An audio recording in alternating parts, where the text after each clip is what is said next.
bo pika pende bo trop sur na bino bo pika pende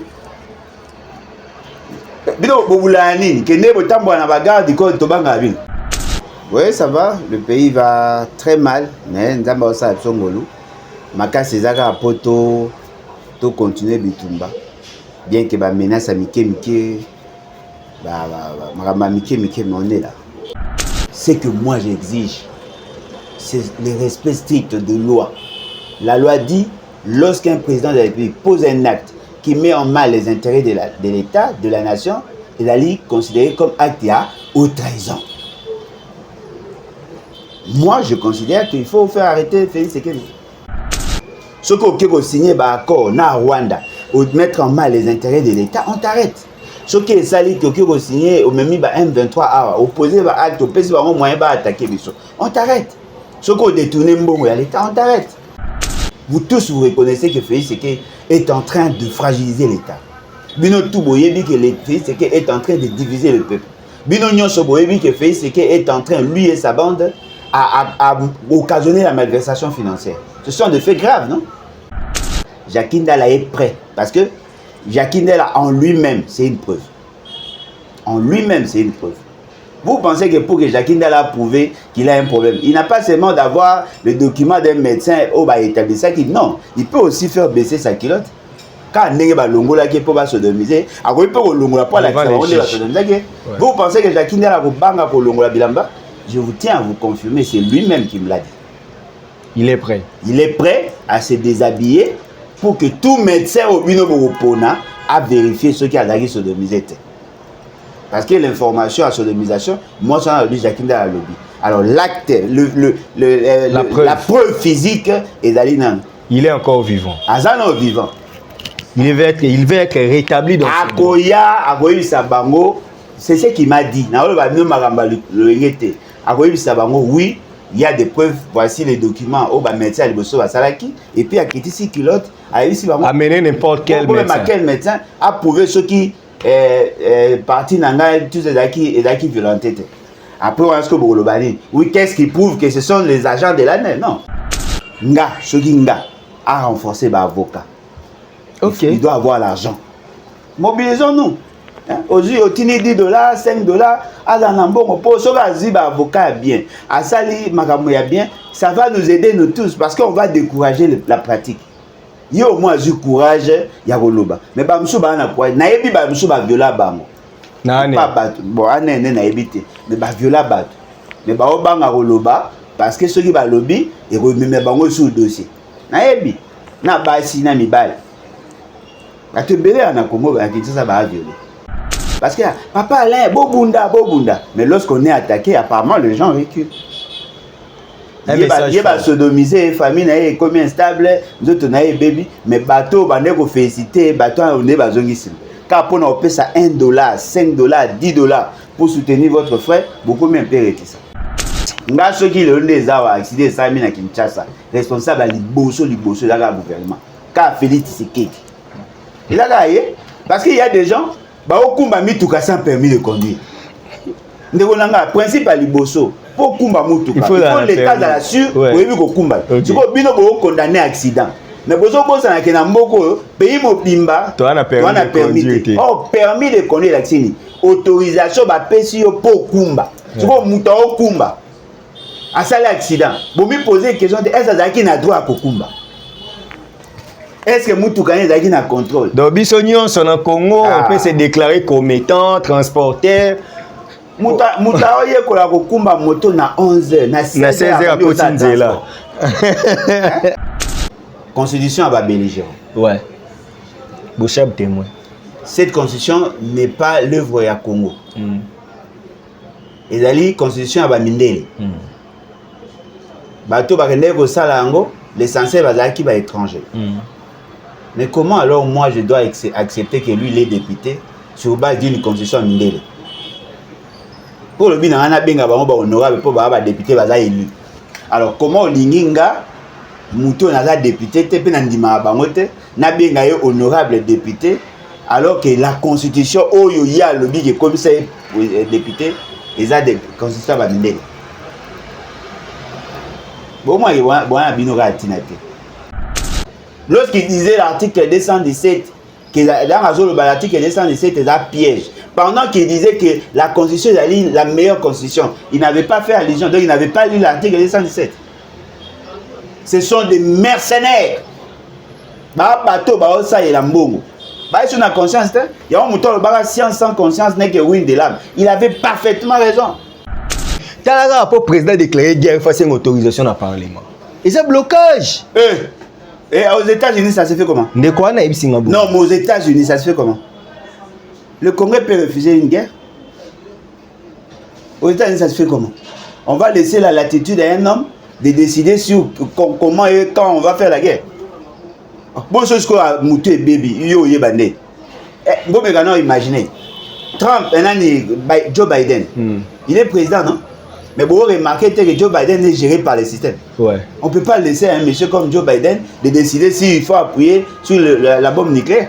Non, il faudrait que le mécanisme, il y a décision. Parce qu'il y a plusieurs dimensions qui entrent en ligne de compte. Tu as déclaré qu'il faut une autorisation. Mais l'autorisation, il y a majorité parlementaire. Il y a la majorité parlementaire, oui ou non? Mais Félix Tshisekedi est dans son dernier mandat par rapport à cette constitution.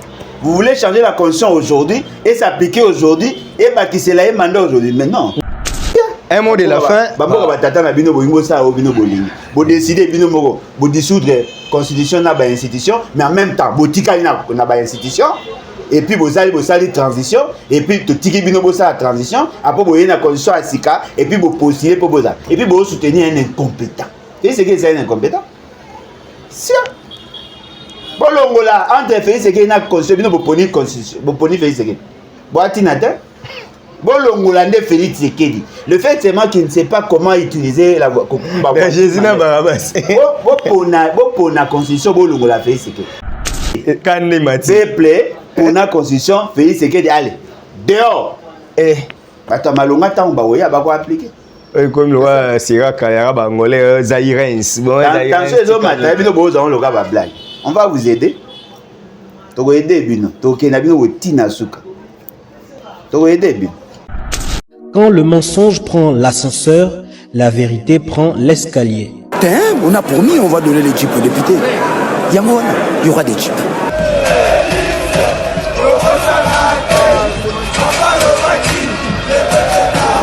Notre ennemi c'est le Rwanda, FRDC, Boumae, Munguna Nabiso Kagame, Congolais, Kangae, peuple Telema, Banguna Bakoti, la Mukati kama mpima tali politiki, Songisaki Bomoto, dans le Korondenge Kwei na maboko Banguna toza la Bomoko, Mutu moko tiako punde la Congo, Soki biso mokote, tona nyongwa mutu te noko, Ezapona peuple, Bunda mwana mai, Ezapona yona ye, Ezapona ngai, Ezapona Congo, Ezapona Goma, Ezapona Ruchuru kiwanja Bunaka. Puissance ya liloba eleki ya lisasi mbote na bino nyonso bozuli bakumalamu ya kolanda Archidic Info. Merci na bino nyonso partout bozwami, bon week-end na bino nyonso bebiete bozala kebele o bolinga kolanda émission na biso masolo politique toujours senga bino toujours boko bako s'abonner bo s'abonner ebele bo partager be émission na biso bo liker bo commenter bo partager. Toza penza na besoin de soutien na bino en ce sens pour que ba émission auto ça la rabino et kende ba tunyo so ba yo kayango en tout cas yozala na importance makasi esengo eza epa na biso ya koyambela bino moto yo na ebike bolinga mingi soki eza mbala liboso ko découvrir on l'appelle Alain Bolodjoa Ibola. Il est acteur politique à la République démocratique du Congo. Azali président national. Il y a parti politique Lèvons-nous et bâtissons. Les BATS, parti Oyo, Ezali na Kinshasa, siège social dans la commune Yalingwala na avenue Kabinda numéro 200. Ce qui au KI na avenue Kabinda au Kokuta siège social ya parti les BATS bakosuka wapi awape Tshisekedi aboyi dialogue bien qu'il y ait déjà aux précédentes émissions atikala déjà kozala d'accord te na dialogue oyo mais ako expliquer biso est-ce que la réponse ya mokonza mboka eza satisfaisante pour na ye to azana ba contour mususu mambo solo la vraiment ezebele. Nous présentons nos sincères condoléances aux compatriotes congolais que nous sommes donc biso na biso toza s'encourager parce que nous venons de perdre nos frères dans le lac Kivu. C'était hier. Si Bino Sobomona qui ba image, namoni pe ministre d'État en charge de la justice Costa Mutamba lobi ba fongo l'enquête batala banani badindisi masuwa, il faut au moins bakanga bango. On va quand même parler de ça. Les états généraux de la justice aussi, nous devons en parler tout au long de l'émission Oyo. En tout cas, makambo solo la Eza et Belé na mboka na biso République démocratique du Congo. Tokei pe na francophonie, tomoni bato bazo silika. Hypocrisie Macron et l'équipe trop, bata union sacrée. Balobi en tout cas, il faut to longwa pays francophone. Faut comment na biso soki na anglo-saxon, to comment soki pays arabe na ebité pour na bande kwebele, nous devons quitter la francophonie parce que les discours de Macron hier pour eux bazo lobake ça rêvait d'un caractère hypocrite. Oaza incapable ya kolobela Kagame na Rwanda. Notre invité, c'est quelqu'un qui a le franc-parler, c'est quelqu'un qui ne met pas la langue dans sa bouche. Donc, elongonaye, pour solo la penza magambo yo boza la scotché, il y a des actualités nouvelles comme nous venons d'annoncer au sommaire de cette émission. Sur ce, je m'en vais directement saluer notre invité. Papa Alain Mbotenayo. Mbote ndeko na ngai, mbote na balandi. En tout cas, merci beaucoup pour l'opportunité. Bonne santé. Oui, ça va. Le pays va très mal. Mais nzamba osa tsongolo. Makasi ezaka poto to continuer bitumba. Bien que ba menace mike mais on est là. Non mais ba menace mike babi parce que yo lingi koza ni chaud ni froid. Yo ba komo benga yo chauve-souris na politique. Na ba opposant aux athées. Na ba ta pouvoir aux athées. Yo katakata ozo tirer partout en désordre. Est-ce que vous voyez ba adversaire non de? Na ba opposant aux athées. Na ba ta pouvoir aux athées. Ba mo bosuri si liste. Bonga wole ba pe na peuple aux athées. Bonga na oyo ka pas suri na peuple te. OK. Na za na ba opposant auto ka bona bango ba certaines valeurs. Le cadre de la concertation, le coup a toté mari pour boya changement à la constitution. Au moins que cadre de concertation existence n'a pas pour tout ensemble. To boya qui arrestation arbitraire, bagno soana, ça donne la force à ce cadre de concertation. Ce qui Kouloutou Martin Fayulu a se ressaisir endémique azonga na molongo na lima. Tous à l'ensemble. Nga problème est tous à l'ensemble et pour tout mais ça n'a pas ensemble. Tous à l'ensemble parce que nous défendons le même système de valeurs. Pour ceux qui n'ont pas zana Félix Sekedi. Netinga le n'a pas zana Félix Sekedi. Na yashi ba oboyate. So nabi ya Félix. Nandimina za la pembe na yo. Ba obenga ba RTNC, ba TV5. Omoni tolobaka ni abane koloba na mokonzi botaye wana bongole mutema ye wana atali ba kosala ngo avec ekoleka na ba TV parce que na lobaka que prompt rétablissement Félix Sekedi bat bandimanga te lukuta ozochola ce qui n'a bien qui n'est pas failli ya ko ndimanga peut-être ba mbolombolo nde ba kozala na ba réaction na ba. Je n'ai pas besoin d'aller vers les gens. J'ai besoin de faire entendre, de faire connaître mes pensées, mes idées. Mouto à Monique et Touré coexister ensemble, on va coexister. Parce que même dans le cadre de concertation, on n'est pas totalement d'accord sur tout le point. Mais tout ça qu'on coexister. Moi, je suis comme ça. Très bien. Alain Bolodjoa. Oboya qui dialogue, oboyi dialogue. Skoyo, président Félix P. aboyi na yango. Ah bon? Alobi eza nango inopportun pour naye. Et crise à légitimité ezate ben institution nyonso ezali eza ko fonctionner pour lui. Il ne voit pas la priorité à dialoguer et aux alaponani. Aux a quand même pour une fois satisfait la réflexion à Félix Tshisekedi notre président. Non mais apparemment on va m'apprécier le jour où je serai d'accord ou satisfait en partie par rapport à ce qui s'est dit ou ce qui s'est fait. Moi je constate que Félix Sekedi psychologiquement c'est un cas. Ah. C'est ce que moi je constate. Bolandanga malam, botala, là où je vais vous amener. Débat à Mbalo et dialogue et Félix Sekedi a improvisé une interview. dans laquelle alobi basango bayaki verrier pour que basenga na ya convoquer dialogue. Il n'a pas refusé l'idée d'aller dialoguer. Mais à ce avec moment-là, il ne s'est pas posé la question. Il y a opportunité, nécessité, urgence. Il s'est posé la question avec qui? C'était ça, non? Fayulu n'accepte pas que je suis Fayulu n'accepte pas que je suis son président. Kabila Akoma Mokonza FC. Katumbi Mutu eza Loyenge. Bolingi skona négocier na dialoguer na nani. C'est-à-dire que au départ, il était d'accord sur le principe, mais il a conditionné l'acceptation par rapport à l'acceptation des autres. Okay. Pas Fayulu a improvisé, il s'autoproclame l'initiateur du dialogue, il dit voilà, nous voulons aller au dialogue, ma condition que Basango va convoquer. Est-ce que Félix Sekei Abouaki Basango va convoquer? Non. Est-ce que Félix Sekei a montré que ce n'était pas opportun, il y a pour ça un dialogue? Non. La seule chose qu'il avait exigé, la qualité, à reconnaître les statuts à président. Okay. C'était ça, le point de discordance. Mais Lelo, Abimi, non, c'est pas opportun. Mais il fallait dire ça au prêtre. Ce qu'on a dit que c'était pas opportun, c'était pas nécessaire. Le prêtre allait comprendre que c'est toi qui es le point de blocage. Mais ce qu'on prend à prêtre, quand il sait que c'est Fayulu qui était le blocage.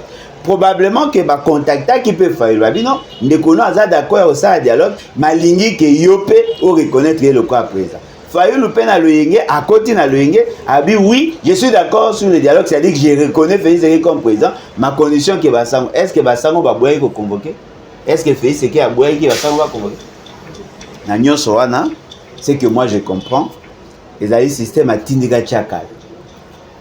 Félix Sekei veut le dialogue. Malingi ezwa moi temps que dialogue na eza na ngonga o ye azana ngo posa et salema sikoyo nda mon opportunité parce qu'il n'a rien à demander à attendre des autres, mais il a besoin de ces dialogues là. Sikoyo yoga ce que stratégie fait ici. Pendant que Kabila était au pouvoir, pour avoir les dialogues il fallait organiser des journées villes mortes, des marches. En ces moments là il y a une forte pression contre le pouvoir et le président décide du dialogue. Mais Lelo Fayulu, à ça la opposition intelligente et surtout opposition à silence, Félix Sekei a dit ça la pression. Bon la subtilité moya muke kochona, abi ni lui ni sa famille politique.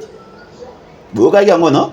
Et là Tsani, Félix Sekei en lui-même, il n'est pas contre, mais il ne voit pas comment convaincre sa famille politique à accepter le dialogue dès lors qu'il n'y a pas de pression. Une manière de demander à Fayulu, fais-moi pression pour que je fasse accepter ce qu'il y a dans ma famille politique. L'obstacle, ce n'est pas Félix Sekei en soi, mais l'obstacle, c'est sa famille politique qui ne voit pas l'opportunité. Parce que le dialogue veut dire partage à pouvoir. Or, partage à pouvoir, bah, réduit, bitin, il y a battu à... Il y a union sacrée. Il y a union sacrée. Il y a moi ce que formule à trouver. On les a codé. Il y a tchanga pression.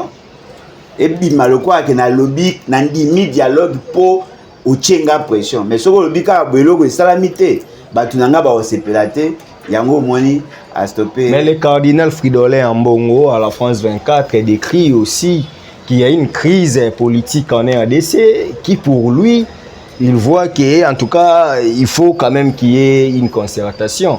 Est-ce que lui aussi a en déroute tout il voit comme père ecclésiastique aussi la souffrance ou la misère du peuple? Bon, au moins, eloko moko ezosala ngana bandeko ebele toyo kanate, c'est à ce niveau-là. Le diagnostic au papa Mbongo asali, c'est normal, c'est logique, c'est plausible, non? Mbongo est en passe, il y a une crise politique, effectivement. Cette crise politique, et là le fait que Fayulu conteste la légitimité à Félix Sekei. Et là, le coup, on a contesté non seulement la légitimité, mais tout ce qui va avec. Moni, tout ça, belé. Moïse Katumbi a contesté. Il y a effectivement une crise politique. Il y a aussi une crise institutionnelle. Les institutions ne fonctionnent pas normalement, naturellement. Et là, qu'on justifie dans une large mesure la situation que nous avons.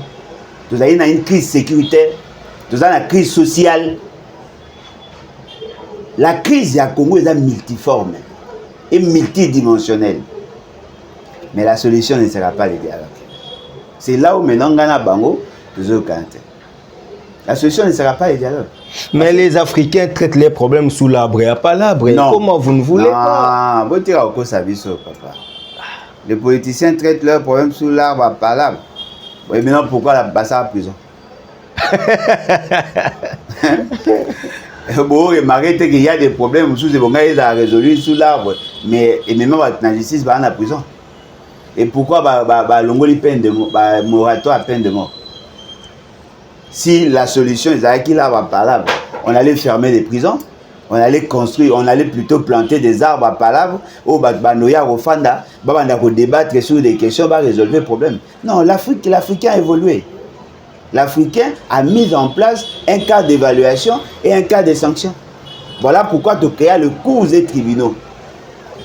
Si vous Félix Tshisekedi a commis des bourdes, a sali acte, a posé acte contre l'État, contre la nation. Si vous Bino, pour résoudre le problème, bolingi bo solo la naie pour que bo Lukako convaincre yé à ça l'effort ya kondima pour respecter la constitution. Oh non. Soit parce que vous tirez des intérêts, ou soit vous êtes vous tendez vers la naïveté. Ce que moi j'exige, c'est le respect strict de loi. La loi dit, lorsqu'un président de la République pose un acte qui met en mal les intérêts de l'État, de la nation, il est considéré comme acte ou trahison. Moi, je considère qu'il faut faire arrêter Félix Tshisekedi et toute sa bande qui ont posé des actes contre l'État. En ce moment-là, tout le monde va comprendre que violer la loi dans ces pays est aussi mal sous-souté parce que les gens téléméliant. Ce qui ont signé un accord na Rwanda ou mettre en mal les intérêts de l'État, on t'arrête. Ce qui est sali qui ont signé au même M23 opposé à acte, moyen attaquer on t'arrête. Ce qui ont détourné l'État, on t'arrête. En ce moment-là, le respect de la Constitution n'est pour garantir la stabilité. Ce n'est pas en violant la Constitution qu'on va résoudre le problème. On peut s'appeler maman Bipou pour la chance, Banao ya bakulu na chance, que ne peut na arbre par là, solo là, solo na bango bo ipsa bango non voilà, et là bo ça ils amabe, en ce moment bazonga banda na bango ba continuer bakulu na bango ba ça. Ça c'est quelle formule ça? Est-ce que vous pensez que ceux qui ont violé mi be na ofanda? Nga. Non seulement ba kangio ba sodomiser après bazo ba boki na prison. Et pourquoi on doit faire exception que pour Félix Tshisekedi? Vous tous vous reconnaissez que Félix Tshisekedi est en train de fragiliser l'État. Bino Touboyebi que Félix Tshisekedi est en train de diviser le peuple. Bino Nyonso Boyebi que Félix Tshisekedi est en train, lui et sa bande, à occasionner la malversation financière. Ce sont des faits graves, non? Alors, pourquoi Boyolinga Bo Memabso n'a pas dialogue? Non. On va dialoguer le jour où on va chercher à réajuster l'État. Ça, le dialogue aura un sens. Mais ce qui est d'ailleurs que vous avez posé un acte répréhensible, vous voulez dialoguer pour atténuer les faits. Moi, je ne suis pas d'accord. Je suis clair. Alain Bolodjoa, tu la justice. Denise Disso Show, ce qui m'a dit, ni sa vidéo. Azoboya, ça là qui première confrontation, na parti à Jackie. Azowangana, habillé à l'oba qui te, qui na aner, sodomiser Jackie. Donc, on va rester na place où on a une version où la justice a déjà la vidéo. Parce que ici, je signale que Constant Moutamba avait demandé à Jakinda à ma preuve médicale où ils ont qu'il a été sodomisé. C'est à qui où a ma preuve Jackie, to vidéo il y a Denise et Zaki déjà une preuve. Non, attention, tout ça n'a fait belé na katuana. Ok. Ils ont fait il y a sodomisation. Il y a d'autres éléments qui devaient en principe servir à la justice. Okay. Il y a qu'on soit lumière sur ça. Il y a les bosses, les vidéos là sont authentiques parce que il a qui posté dans compte naïe à TikTok. Et yemoko mutabande au salon. Yemo mutasale ango yemoko a mis filmé, yemoko a diffusé ango, soit peut-être sera supprimé mais ali. Voyez-vous, ces vidéos là existent. C'est-à-dire que ça certifie l'authenticité des faits. Yami balé na kati ya makam na wana alobi kaka te mamba sodomisation. Alobi que elle a travaillé pour le compte de la NER. Soka a travaillé pour le compte de la NER pour arrêter Jakinda là, la grande question en qualité de qui? Parce que l'usurpation et la fonction P, il a pu faire une fonction. Ouais. Il faut à l'Oba, elle a servi l'année en tant que qui? Bambongo balakaki. Bambongo balakaki, c'est-à-dire qu'on l'a utilisé moyennant l'argent. Alors, quelle est la motivation? Il y a Aner, il y a qu'utiliser Moutou, Nambongo pour qu'il y ait Kanga Jakindala. Quels sont les faits? Oyo Bango Balek reproché Jakindala pour que va utiliser cette dame pour que va arriver. C'est-à-dire que quelque part, on l'a utilisé dans ce sens-là. Et là, on me suspect le lobby. Alors, la raison, bateau Bakangaki Jakindala, il a dit Batu Aner. Batu Aner, ou en tant que Bakangaki, Basodomizaki. C'est-à-dire que elle qui a participé dans les opérations, Ayebike Basodomizaki Jakindala. La grande question, bateau Bakangaki Jakindala. Na bateau Basodomizaki, il faut pas répondre. Na wana, bango baza wapi. Parce que ba fait zebele. Au longue wana, Jakindala a été sodomisé. Ya Yebi, Jakindala a confirmé. En ce moment-là, je pense que Badbarda a surpris. Jakindala est prêt. Parce que Jakindala en lui-même, c'est une preuve. En lui-même, c'est une preuve. Vous pensez que pour que Jakindala a prouvé qu'il a un problème, il n'a pas seulement d'avoir le document d'un médecin au bas établi ça qui non, il peut aussi faire baisser sa culotte. Quand on a longola qui peut pas sodomiser, après peut longola pas la vous pensez que Jakindala va banga pour longola bilamba? Je vous tiens à vous confirmer, c'est lui-même qui me l'a dit. Il est prêt. Il est prêt à se déshabiller pour que tout médecin au Binobopona a vérifié ce qui a d'ailleurs sodomisé. Parce que l'information à sodomisation, moi, ça a dit Jakindala lobby. Alors l'acte, la preuve physique est d'aller dans. Il est encore vivant. Azano vivant. Il va être rétabli dans Akoya Sabango, c'est ce qu'il m'a dit. Akoya Sabango, oui, il y a des preuves, voici les documents au médecin Salaki, et puis à Kitisi Kilote, amener n'importe quel médecin. Quel médecin a prouvé ce qui parti nanga tous les acquis violentés.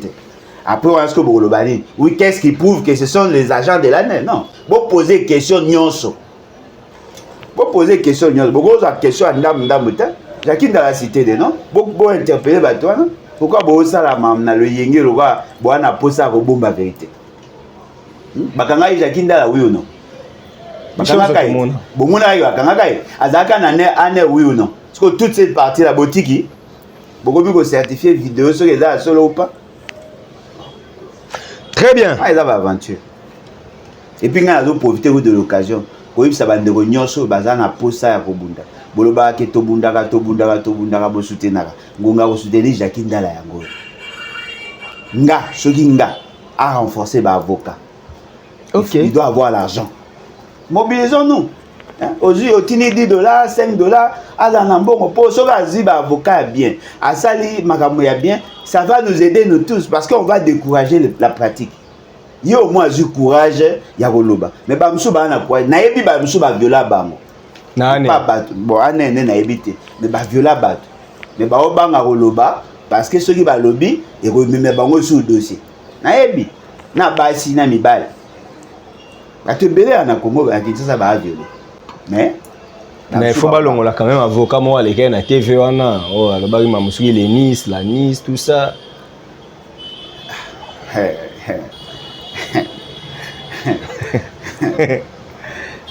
Faut pas le gars avocat. Je compatis. Faut pas le gars avocat bien. Je suis dans les que dossier wana et bien. Voilà. Mais il faut bissonner tous s'impliquer. Parce que papa Alain, bobunda. Mais lorsqu'on est attaqué, apparemment les gens reculent. Il y a sodomisé, famille est comme instable, nous autres baby, mais bateau, on féliciter, bateau, on est bazongissime. Car pour nous payer ça $1, $5, $10 pour soutenir votre frère, beaucoup mieux payer ça. Bon, on a pas sorti de bon. Bien, on a payé son numéro, on a obtenu un MP. Un message très fort.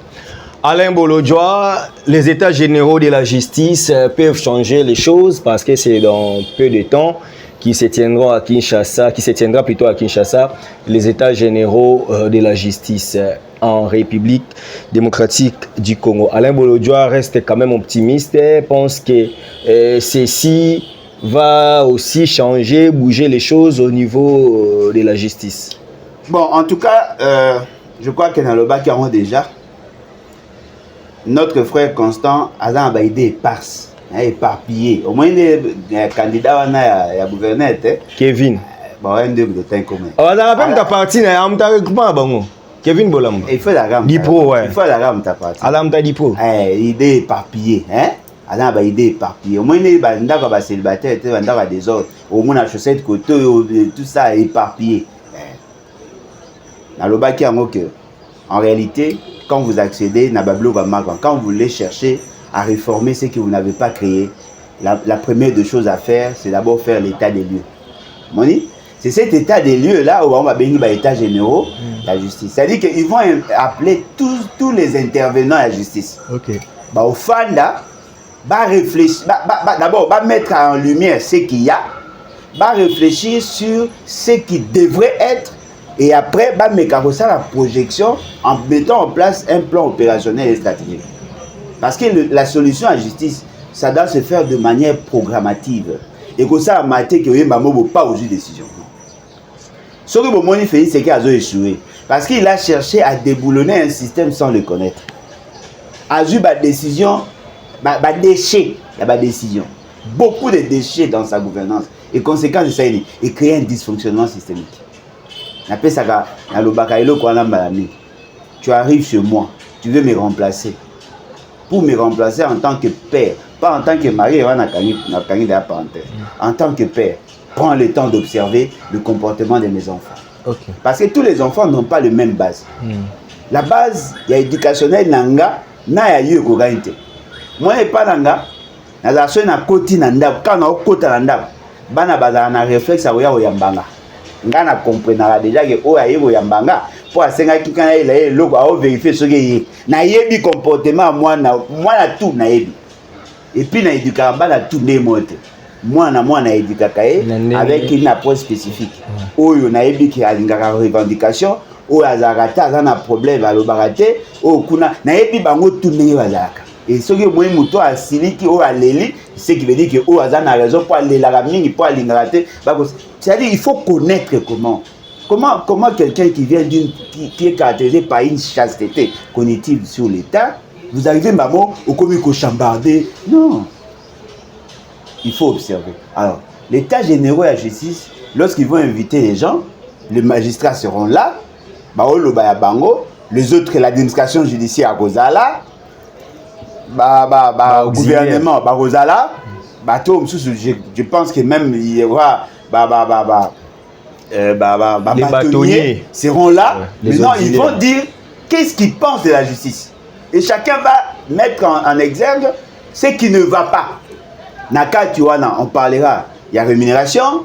Naka Tuana, on parlera, il y a déploiement, la gestion de carrière, le tribalisme et tout ça. Naka Tuana, c'est-à-dire qu'ils vont prendre la question de manière globale. En ces moments-là, ils peuvent se dire, ok, pour arriver à résoudre ces problèmes, on doit commencer par tel élément, et de manière progressive, ils vont trouver la solution. Oh, papa, ils ont trouvé solution à problème. Ngam na bandara déjà mamba état général de justice. Maman Toulouka aloba kiabo. Constant Moutamba s'est embrouillé. Ce qui va salir la question il y a justice est plus complexe que ce que vous dites. Je vous avais démontré ici que Félix Sekei a procédé par dénomination, non? Ou a commis ça Maman Rose Mbombo Kese, a commis ça premier avocat général près à cour de cassation. Naïf Salabino, non? Et conseil d'État. Naïf Salabino, non? Tout en étant ministre. Tout en étant ministre. Félix Sekei avait pris une série d'ordonnances, 36 ordonnances. Naïf Salabino, non? 29 nommant magistrats civils. Place Badara 57. Il y a nommé 330. Non, c'est problème mais pour ma justice. Je vous avais aussi démontré que le déploiement na bango, na province, ok, na moyen na bango, bureau, bâtiment, mayabik, présence à banque, tous ces éléments là, ça fait partie de la justice. La justice sanctionne. La justice a tient na prison. Il faut battre un peu baliette. Fait la prison. Tous ces mécanismes là. Vous pensez que si la rapport la mougi na tongo ozu penya ya mbanzo komboli o payer ceux qui na o vimisi yango esili o ye ozu 4 youtubeuses na youtubeurs o ye na bango na ya tenso ozu filmer yango nde réforme non. la réforme doit être apparemment aux mettre en mal la cellule la communication. Bon, nga saragé nga so na moyi lo za mabina lobby. Siko nga na dépend na bon. Non, mais l'initiative vient du ministre. Non. Oh, biso nga lobaki yango avant. Maman Toulouka et Kolobango après. Il y a Zaki na approche honnête. Lui pensait déjà avoir commencé à réformer, non? Il est le seul ministre à avoir travaillé. C'était par rapport à quoi? Par rapport à l'action spectaculaire, non? Il y a le quoi edingo était. Il y a le quoi edingo. Aussi mota automologa, automologa nasi après combien ici? Talanzambe na likolo. Il y a le quoi edingo. Lui n'a pas touché le vrai problème. Mais il vient aussi, il y a un communiqué sorti depuis hier. Oyo Constant Mutamba et son cabinet basengi enquête sérieuse pour un naufrage à la Kivu et puis bakanga bateau ba occasionné. Bon, et aba bien ça un sensationnel spectacle. Et ça comme sous capitaine m'était occasionné. Ouais, tant sous le ministère m'était occasionné. Ministère de Parce que vous pensez que ngana na réfléchir né bino bolingi. Ngaza boita.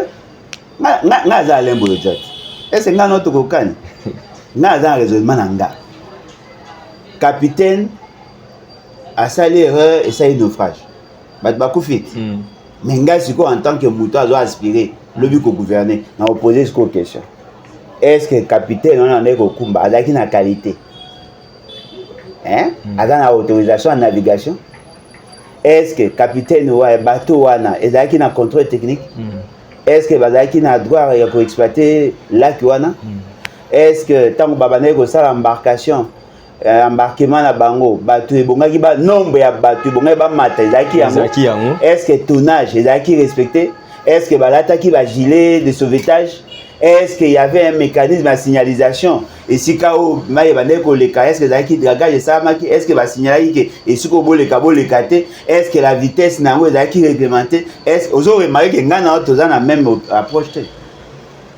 Yo gasika ngana ondimaka capitaine kaka mutako ya berte, il faut payer ba ministre gouvernement ba ko la berte. Tout ça na yo émission. Oyamba pe bato moko ati. Oyo bato moko boya ba chinois et tout aka ba ligne na bango ba kufa. Est-ce que boyebi que chinois wana azaki na droit ko naviguer na Congo te? OK. Mais abane quand même ko kumba bato. Est-ce que boyebi que bato na azaki pe na mikanda te? OK. Mais azaki quand même na ebaye. Est-ce que boyebi que depuis banda ko traité de son évolution exacte? Vous pensez que zaka pour ma capitaine? Ligne maritime congolaise. Nga soki le ndé zawa accident sami na Kinshasa. Responsable liboso zaka gouvernement. Ka Félix Tshisekedi. Il a gagné parce qu'il y a des gens ba okumba mituka sans permis de conduire.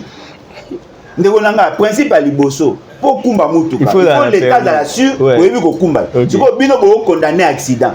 Mais bozo bosa na kena mboko pays mobimba to ana permis de conduire. Oh permis de conduire l'accident. Autorisation ba pesi yo pour kumba. Tu ko muta o kumba. Asali accident. Bo mi poser question de est-ce que na droit ko kumba? Est-ce que Moutoukane est en contrôle? Donc, Bissonion, son en Congo, on peut se déclarer commettant, transporteur. Moutaoye kola kokumba moto na 11h, na 16h à Kotinzela. Tout la sérieux, mo retambola abo. Na 16h à Kotinzela. Mo retambola abo. Ba question à vous poser zebele. Et tant qu'on établir responsabilité, et vous avez bien. Akani ba sam sabatu pour accident salami. Mais il faut que les musiques, autorisation à navigation, il faut pas en a permis, la qualité à l'engin, est-ce que l'engin est homologué, est-ce que la batterie va gilet de sauvetage? Parce qu'en réalité, lorsque vous entrez dans ce genre de trucs, depuis Maramba accident, mais ça m'a à Libanda, on prévoit au moins des gilets de sauvetage à chaque passager. C'est que ceux qui ont un gilet de sauvetage. Vous pensez-vous qu'il y a un coup de fondé? Moi, j'ai un repos là. Pour reconnaître que Mbour est à repos. Il y a une gouvernance à pyramide renversée. Mbour est à repos. Jean-Pierre Bemba convoqué à l'Assemblée nationale.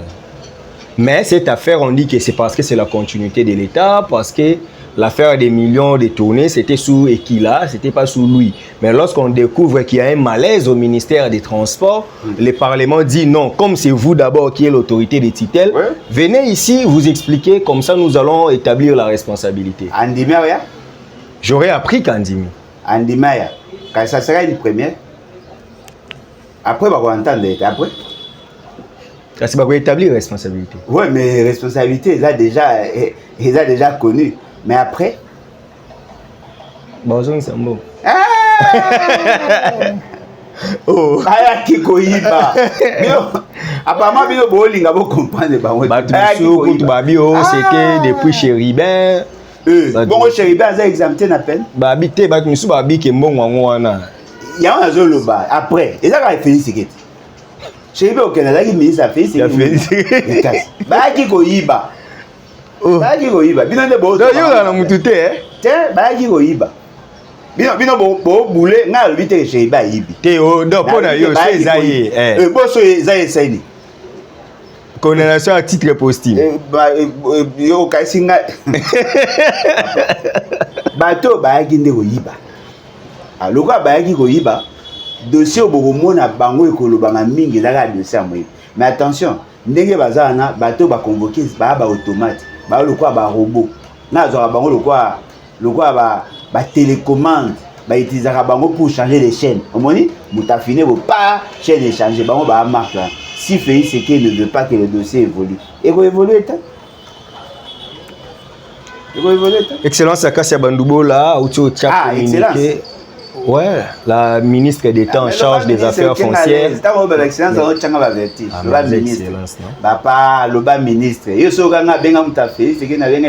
La ministre d'État en charge des affaires foncières, Akassia Bandoubo là, a bimisa communiqué moko à interdire qu'on ça ba contrat perpétuel na ba concession oyo ezali na mise en valeur te. Yo za investisseur immobilier au comprendre maman question inutile que tu n'as pas parce que yo comprendre qu'il y a des CTI, des CDC oyo ba octroyer ka ba contrat comme ça na ba place oyo ezan amphithéose ezo senga peut-être kotonga banini mais ba vu déjà ba contrat wana ordinaire ou perpétuel. Excellence vient de briser ça. Non, bon. Madame Akas. La ministre Bandoubo là a boyé en réaction na yo. A boyé pour ce toyokat. Te a boyé penza ke na mboko yo faut ordre ça. Non, na boyé pour ce toyokat. Est-ce que ça a pouvoir pour exécuter? Pour nous se zarande pour ma pouvoir. Maman, au rôle na ba idée bien. Mais est-ce que vous avez un pouvoir? Au combat de la banane, tant que vous avez des décisions, vous pouvez organiser au bout de sa banane. Aïbi que la compétence d'attribution, c'est elle l'autorité des tutelles. Maman, yo ça na yo les cas. Oh, yo ça na yo les cas. Bato bozana bango ba kolingaka jamais ça msama. Vous pensez que le dossier yozo kotawana prédécesseur na za quantité? Na tout ni ka question. Oza sur temps ozo bimisa ba deux. Na vous na soutenir déjà. Oza sur temps ozo so ba décision wana. Vous pensez que Mouto ayaka avant yo azana dossier mo quelque part te ko déranger. Ma benga.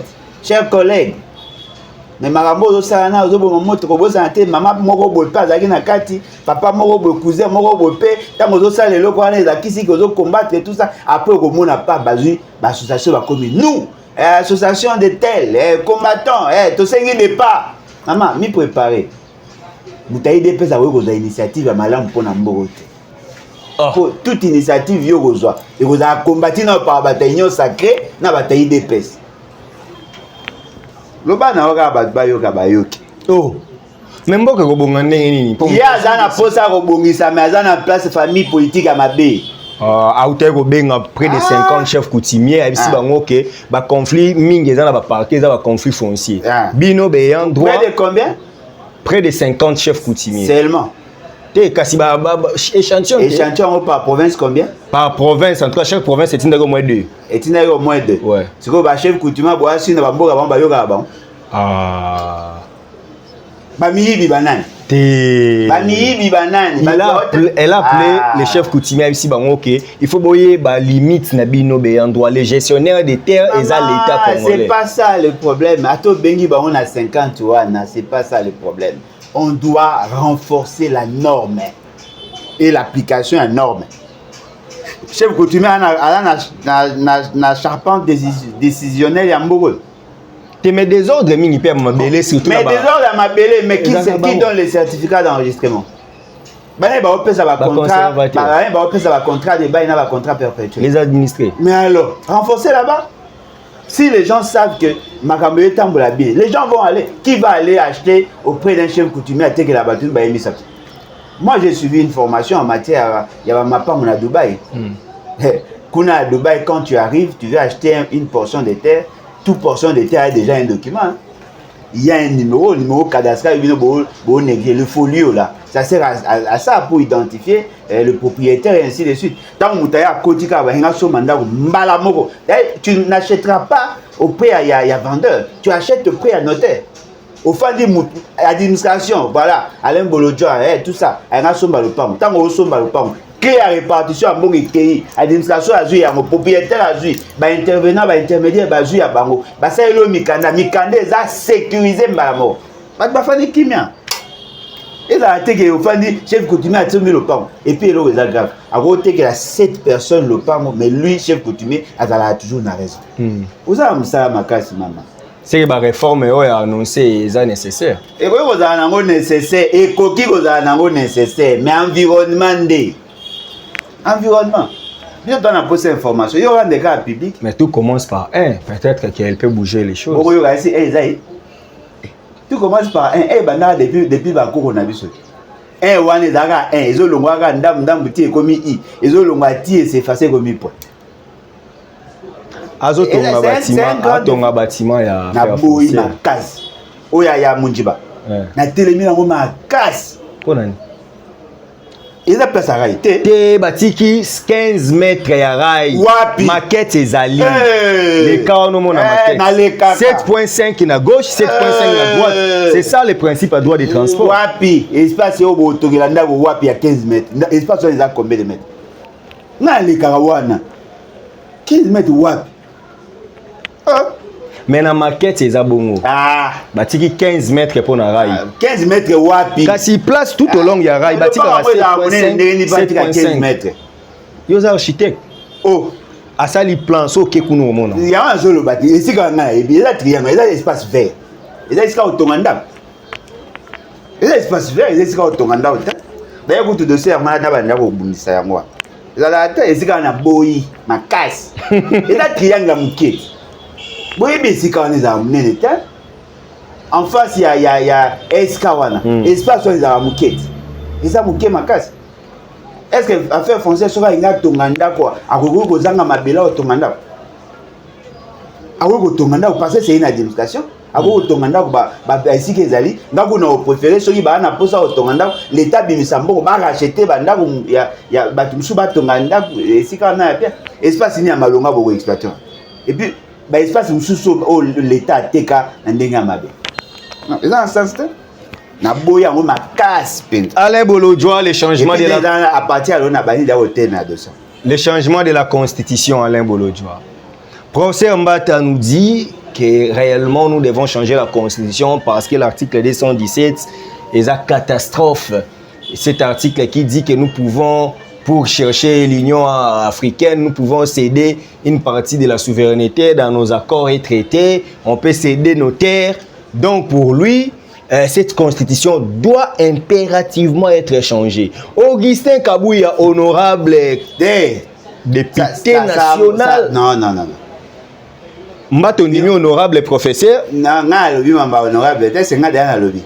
Ça là est fort. Tant que vous avez député.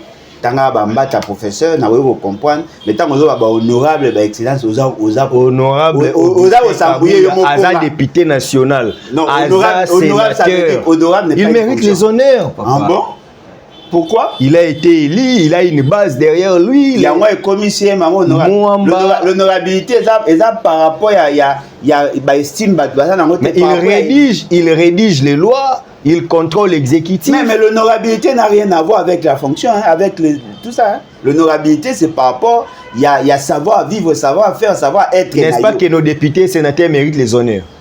Mais il mérite des honneurs par rapport à la prestation et par rapport à la fonction. Mais puisqu'il est là... Non, attendez, si il a comme député. Ah, comme un député n'est incapable. Incapable, Nani. Devant la loi, comment on peut prendre quelqu'un qui a un handicap mental là, comme il y a un handicap mental, pas où ça s'appelle Mikanda Lukuta. Ah, non. Bah oui, bah faux diplôme, bah député. Mais on a tout à sérieux. Au moins, Mbata. Bon, Mbata. Professeur. Eh, ouais, Mbata. Meilleur des constitutionnistes en Afrique centrale. Il y a un zolo bat. Il faut démontrer qu'il a raison, maman, ce qu'il dit. Mbata dit l'article 217, il a coupé sa possibilité dans l'État, il a coupé sa une partie de nos terres, de notre souveraineté à des organisations. Il y a changé la constitution pour ça. Je pose la question. Est-ce que la révision de cette constitution est interdite? Non. Pourquoi changer la constitution sur une disposition qui peut être révisée? Et puis, ce n'est pas un article verrouillé. Il y a un seul bat. Cet article peut être révisé, oui ou non? Ouais. Alors, pourquoi doit-on changer la conscience du fait qu'il y a une disposition au SCP7? Tu vois, il y a vu ça, il y a un honorable. Aujourd'hui, c'est éducation à Banate. Aujourd'hui, c'est éducation à Bana. À lobby, et puis, c'est la conscience des belligérants. Il y a un canal au bas. Toujours un dossier point par point parce que tu vas comprendre. Il y a un lobby que l'article 217 et puis si pour développer l'éventualité de céder une partie de notre souveraineté et une partie de nos terres, il y a un à lobby, il faut tout changer la constitution pour l'article. Est-ce que cet article est gros à réviser, oui ou non? Au B8, parce qu'ils ont verrouillé. Lorsque nous sommes entrés, nous avons adhéré à l'EAC. Pourquoi avons-nous ratifié? Les instruments à ratification pour l'encontre dans l'EAC. Pourquoi les avons-nous déposés le 11 juillet 2022? Qu'est-ce qu'on entend par ratification? C'est-à-dire qu'on accepte de céder. On accepte une partie de notre liberté, de notre souveraineté pour que tu bénéficies de l'organisation. C'est ça le principe des traités internationaux. Alors, si il y a aux spécialistes en droit constitutionnel. Il y a aux spécialistes en droit constitutionnel. Yo po bengi. Oh maintenant ndimi kasi nalo ba kokote la été. Oza président national, so na bengi président national à l'ébat. Na sali ma ouais mais c'est normal président national à l'ébat. Qu'il y ait pas loba kaza meilleur constitutionnaliste en Afrique centrale. Est-ce que ngana lobi que na meilleur président national à l'ébat? Yo bengi ga président national pour yebi que ça fonctionne nga. Mo bakise ngate son excellence monsieur le chef de l'état à l'ébat. André Mbata. Bozo mona que non seulement que les dispositions là ne demandent pas qu'on change de constitution, mais plus deuxièmement, les délits, les raisonnements ne tiennent pas. On entre dans l'EAC, on signe le traité en 2022, dans le mois de mars, on signe, dans le mois de mai, l'EAC prend des décisions sur nous de s'insurger contre cette pratique. Basali précipitation, benka bambata wana, basali ba loi, basali ba instrument à ratification, batindi lutundula. Le 11 juillet, a quelque déposé yango pour que Tokoma membre ya EAC. Après qu'est-ce qui s'est passé? EAC a pris une décision en envoyant ses militaires chez nous, oui ou non? Alors, au nom de quel principe la souveraineté, une armée étrangère peut-elle venir chez vous? Justement parce que nous avons accepté que l'EAC prenne certaines décisions. C'est ce qu'on appelle céder partiellement sa souveraineté. Vous savez la moitié? Parce que l'article 217, il combat terre dans 4. Et céder partiellement, ça veut dire quoi? On cède et on peut récupérer, non? Yo moza souka na mbata ya prof. Souka na mbata. Na na mona muta pirate le wa yote. Souka, comment obi comme oh, il a piratage. Comme il a mis moi Jean Goubal, sous Kanambata. Professeur Ndombolo. Sous Kanambata. Et dans ce sens-là, il me soucie Kabouya. Abibo s'agiter pourquoi? La conscience n'est pas éternelle quand même. Oui, lui non plus. Le pays c'est que non plus. après Alobini. Botika et un débat. Si on doit changer la constitution, vous agitez.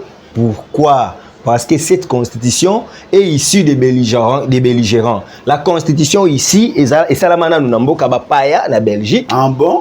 Ba minelende ba raisonner comment organiser l'État congolais. En bon? Avec quelques Congolais à Moukié.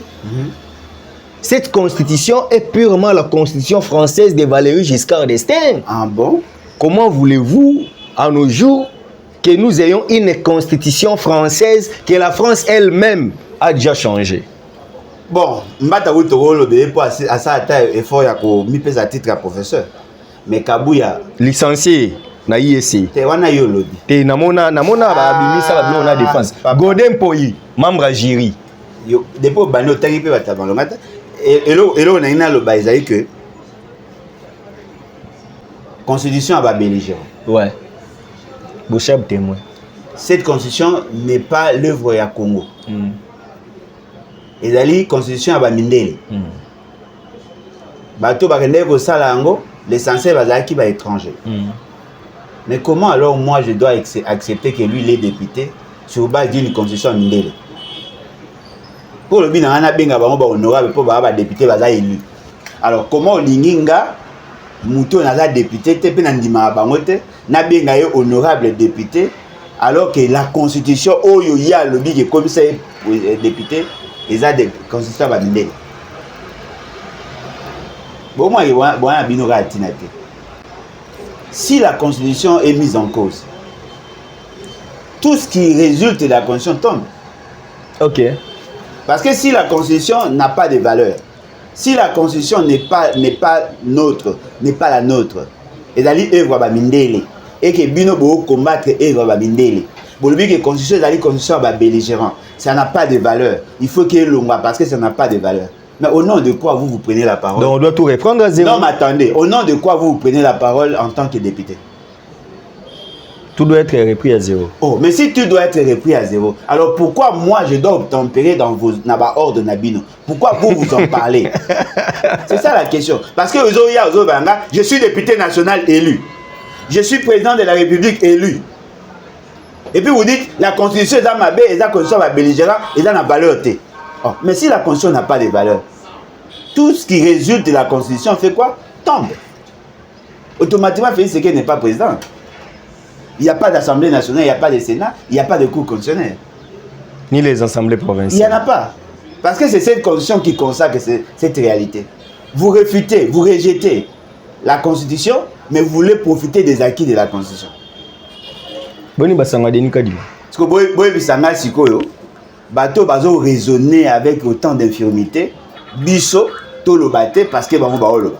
Non. Élection, constitution à Liboso, il y a des belligérants. Mais l'essentiel des belligérants sont avec vous. Koutou moko ya ba constituant azana na AFC Bob Kabamba. Oui, hein, Zobat. L'essentiel des belligérants, bazana nini. Na union sacrée, non? Alors, comment bino bato boboy constitution, bolo ba Yehodi akufa azate. Robert wa azana exil. Robert wa azana exil. Nde toyoka kati. Akenda Afrique du Sud te. Bon Afrique ça akenda exil. Kasi. Yehodi azambu ta union sacrée. Nani? Yehodi. Robert. Robert wa ambu union sacrée ya mko. C'est déjà na union sacrée. Wana KML ya Moussa. C'est déjà na union sacrée. Oh. Papa. Yaye kota te. Bazali na kati, batune baze belé wana na kati. Bazali. Moussa ndeo. Vous dites que constitution est là ba belligérant. Mais ce sont les belligérants qui constituent le statut de l'union sacrée. Bolobi que cette constitution n'a aucune valeur parce qu'elle a œuvre à la Congolais. Je pose la question. Quand est-ce que les textes sont là qui est commis constitution? Quand est-ce qu'on peut parler d'une constitution? Est-ce que c'est lorsqu'on l'a rédigé ou lorsqu'on l'a promulgué? On peut avoir les drafts et outils du Banda avec des experts extérieurs, mais hier à Congo, le Sénat a travaillé là-dessus, l'Assemblée nationale également. Il y a eu l'apport technique, il y a bateau à Koumisa Keba, constitutionnaliste, et après, En promulguant ça, le caractère national, du fait que Euti, na circuit, ils ont qui repris na constitution en transition. Si vous na Kalisimba, Mbata lobby, c'est la meilleure de constitution. Un constitutionnaliste patenté, spécialiste, le plus grand constitutionnaliste noir du monde. Alobi, c'est la meilleure de constitution. Lorsqu'il disait ça, la constitution est comme qu'il y a Congolais, mais il y a étrangers. Lorsqu'il disait l'article 217, que dans l'article 217 est un piège. Pendant qu'il disait que la constitution est la meilleure constitution, il n'avait pas fait allusion, donc il n'avait pas lu l'article 217. Ce sont des mercenaires. Bateau, ça y est la mbongo. Sur la conscience, il y a un mouton, le science sans conscience n'est que win de l'âme. Il avait parfaitement raison. C'est pas normal. Comment vous allez scier l'arbre sur lequel vous êtes assis? Naoki Banjoli. Il a perdu la boussole. C'est-à-dire des gens, des âmes. Non, il a refusé. Il a dit, je refuse parce que vous pouvez prendre l'extrait de mon allocution pour mettre dans les réseaux sociaux en vue que je sois humilié, mais étant professeur, j'ai quand même le devoir de répondre à cette invitation. Professeur, a-t-il assez de liberté pour aller au Balikam? Il faut d'abord être un homme libre pour parler librement. Il y a la liberté. Mais il subit aussi l'ordre hiérarchique quand même. Ah, ok. Il est dans l'union sacrée. Alors, voilà. Maintenant, des gens qui ne sont pas libres, c'est qu'ils disent, ils ont raisonnement rationnel. Non, il faut d'abord être libre. Un homme, libre, mais quand même, professeur Joly, c'est l'un des meilleurs des constitutionnalistes congolais. En quoi? Lui, il écrit trop. Ils Oui, ils écrivent sur quoi? Ils écrivent sur quoi? Sur la Constitution? Ils ont amené même des théories en droit constitutionnel. Non, mais amener les théories. Est-ce que ces théories-là, ils ont validées en international? Ce sont nos meilleurs à nous, mais ils ne sont pas meilleurs du tout. Ce sont nos meilleurs à nous. Ils connaissent la Constitution mieux que moi, mais ils ne sont pas meilleurs. Et Sambo Kangache, l'un aussi des constituants, l'un des grands, Non, lui, il a participé dans la rédaction de la Constitution. Et Sambo? Non. Il était là, tant que la Constitution, tant que enrichi, lui, il était là. Tant que ça l'a quitté, mais enrichissement. Il avait observé qu'il y a des dispositions à Mabé, comment on a livre qu'il faut article. J'ai son ouvrage, les constitutionnels du 18 février 2006. Oui, mais est-ce qu'il a dit que tel article les Amabé, article 4 les Amabé, 51 les Amabé, 217 les Amabé, non, il y a une par contre. Non, Siko Lelo pour a changé. Est-ce qu'il a déjà dit un mot? À lobby déjà. C'est lui, c'est son temps qui travaille sur le changement de la constitution. Ah ça, lobby, papa. Au moins qu'il va s'arrêter. Rodano Maël est à 5000 km à Maël. Mais ce qui vous a dit que c'est ridicule. Moi, je ne crois pas en vos qualités. Il faut être un homme libre pour réfléchir sur l'État. Mais même en France, s'il faut changer les conseils constitutionnels, les professeurs vont toujours s'élever quand même. Ah, c'est quoi, tant qu'on va s'élever, on va changer le conseil constitutionnel. Tant qu'on va s'élever, est-ce que le professeur à l'université, il y a des potes qui ont politique, qui ont poste. Professeur Nyabirungu Mwenesung disait lorsque la politique se mêle en droit, les droits perdent ses valeurs. Lorsque un juriste à côté de la politique, non seulement le droit perd sa valeur, même sa qualité scientifique est mise en cause. Oh, ouais, juriste à cause de la politique. Oh, mais ça c'est politique. Combien de choses à droite? Oh, approche n'a pas politique. Approche n'a pas politique. On veut changer la motivation à changer la conscience. Pour qu'il y ait un pouvoir. Non, pour organiser la société. Vous pensez que ces gens-là savent comment organiser la société? Non. Les Sambo, Aza conseiller principal spécial à Félix Séké en matière de sécurité. Alors, vous savez comment il travaille là? Est-ce que là, ça demande le changement de condition? Bon, ça, bon, malade. Prof Joly Mbalo dans la PAJT, il y a la mini-président de la commission. Maza déjà deuxième vice-président, deuxième rapporteur. Oui, il y a un rapporteur. Adjoint. Ah ouais. Au moins, moi, dans la commission. Professeur des universités, mais rapporteur adjoint à l'Assemblée nationale. Vous remarquez, ouais. Non, mais ascension bien. Les institutions. Mbongo. Institution Papa. parlement. Eza mbongo nde. Eza mbongo. Ti siko mutu akonvaincre nga la te. Bo biso raison boyi bo changer les conditions ani. L'organisation sociale. L'organisation. On veut sécuriser les pays. Oh, mais sécuriser les pays en insécurité à cause de la constitution ou bien à cause d'incompétence.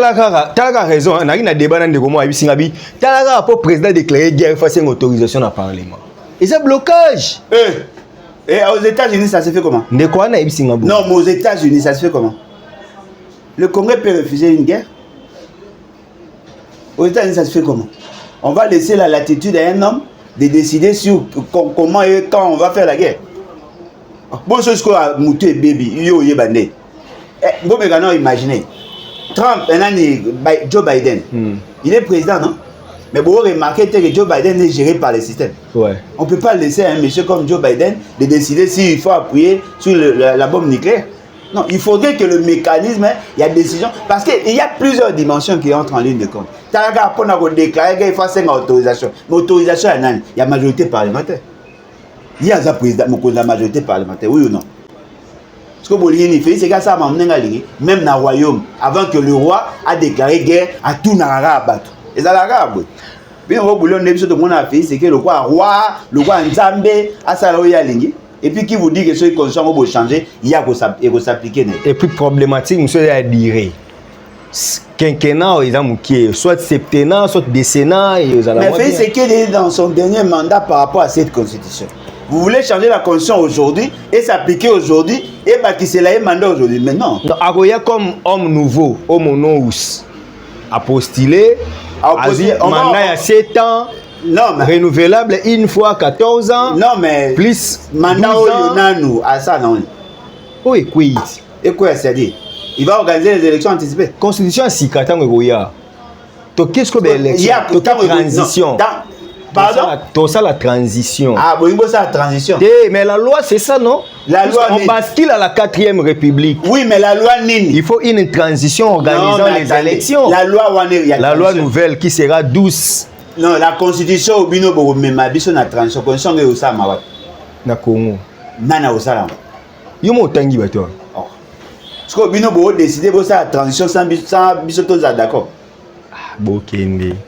Ah OK, c'est bien. Mais boye ba OK, tout celui qui cherchera à changer la constitution, c'est un rebelle. Oh, si. Na pesi prince Pengembote. T'es ya rebelle. Depuis New York. La rebelle n'est pas à côté. Baby, ça hors politique établie. C'est de la rébellion. Bo pika pende. Bo trop sur nabino. Bo pika pende. Bino bo bulani kende bo tambo na bagarde ko to banga bino. To banga bino ta? Émission Sile. Si là on peut mettre mais bo pika pende. Si un mot de la fin. Bambo ba tata na bino bo ngo sa o bino bolingi. Bo décider bino moko bo dissoudre constitution na ba institution mais en même temps bo tika na ba institution. Et puis vous allez transition et puis tout tiki bino bossa la transition après vous avez une condition à sika et puis vous postuler pour bossa et puis vous soutenir un incompétent. Et c'est que c'est un incompétent. Si bon longola entre Félix c'est que une constitution bino vous prenez constitution vous prenez Félix c'est que boatinata bon longola ne Félix Tshisekedi. Le fait c'est moi qui ne sais pas comment utiliser la Jésus na Barabas. Bon pour la constitution bon longola Félix Tshisekedi. Ah, yo oza pasteur.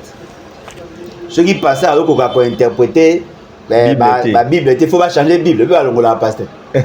Pour la pasteur, ils sont incompétents. Il faut le chibolette. Tu sais, c'est émission. C'est la chose de bino. Message à Souka. Pour la M sur votre babanga bino. Nga banga bino te.